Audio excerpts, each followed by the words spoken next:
At the auctions this morning, I had to look at this car, a 2004 Nissan Maxima with 186,000 kilometres and the famed 3.5 litre engine driving the front wheels.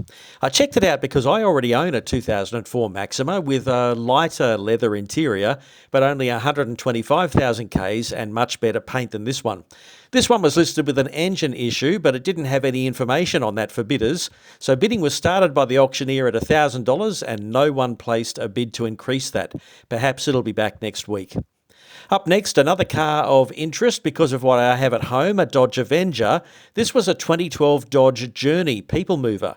6-cylinder front-wheel drive, 6-speed Triptronic. For 175,000 kilometres, it was very clean inside.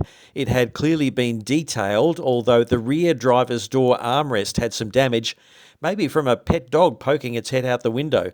Overall, it was good, but the Dodge name would be a bit of an issue for buyers, so this one started at $2,500 and was bid up to $2,600 before it was passed in for negotiation.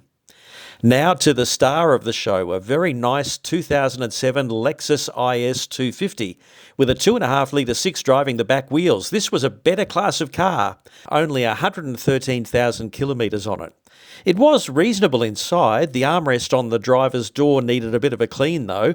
And then looking in the back seat, there wasn't much legroom with the front seat all the way back.